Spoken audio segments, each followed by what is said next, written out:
Welcome to 95 news. ప్రతిక్షణం ప్రజాక్షేమం కోసం నేను మీ మాధురి. జనంతో మనం మనతో జనం కార్యక్రమానికి స్వాగతం. ఈరోజు మన జనంతో మనం మనతో జనం కార్యక్రమం బీఆర్ఎస్ భవన్కి వచ్చేసింది. ఈరోజు అయితే టికెట్లు ఇవ్వబోతున్నారని మనకి వార్త వచ్చింది. సో ఎంతమందికి ఇస్తున్నారు, అసలు ఏ నియోజకవర్గాలకి ఎన్ని టికెట్లు వస్తున్నాయి, ఏంటి అన్ని విషయాలు తెలుసుకుందాం. మీరు కూడా నాతో వచ్చేయండి.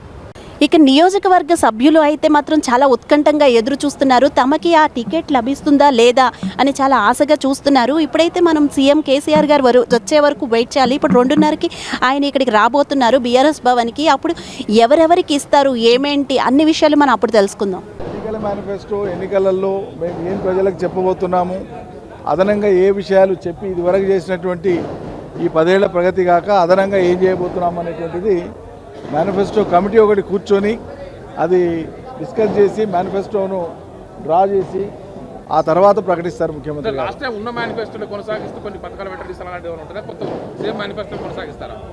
ఇప్పుడు మేనిఫెస్టోలో ప్రకటించిన వాటికి ప్రకటించని వాటిని కూడా జత చేసి అమలు చేస్తాం ఈ 2 టర్ములలో. ఈసారి రాబోయేటువంటి కాలానికి, రాబోయేటువంటి తరానికి ఏవి అవసరమో చూసుకొని ప్రజాభిప్రాయం మేరకు మేనిఫెస్టో తయారు. ప్రతిపక్షాలు చేసిన మనతో పాటు అగ్రికల్చర్ మినిస్టర్ నిరంజన్ రెడ్డి గారు ఉన్నారు. వారితో మాట్లాడదాం ఇప్పుడు.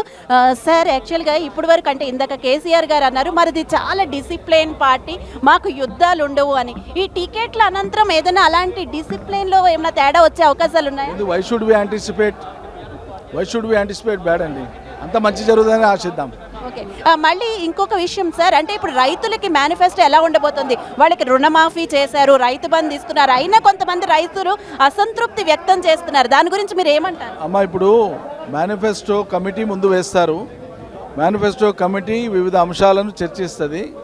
ఆ తర్వాత అక్టోబర్ 16న వరంగల్లో జరపతలపెట్టినటువంటి మహాసభలో దాన్ని వేధిస్తాం, ప్రజల ముందు పెడతాం. ఇప్పుడు ఓన్లీ అభ్యర్థుల ప్రకటన వరకే పరిమితమైన ఈరోజు. ఇప్పుడు ప్రతిపక్షాల వాదన ఏంటంటే ఎలక్షన్స్ ముందు ఇలాంటివన్నీ స్ట్రాటజీలు చేస్తోంది బీఆర్ఎస్, అంటే రకరకాల పథకాలు పెట్టి ఆర్టీసీ విలీనం కానీ, గృహలక్ష్మి కానీ, ఇవన్నీ వాటి గురించి మీరు ఏమంటారు? ఇవన్నీ మేము ప్రకటించినవే కదమ్మా, మేనిఫెస్టోలో పెట్టినవే కదా, చేస్తామన్నవే చేస్తున్నాం కదా, కొత్తగా ప్రకటించిన ఏం లేదు కదా.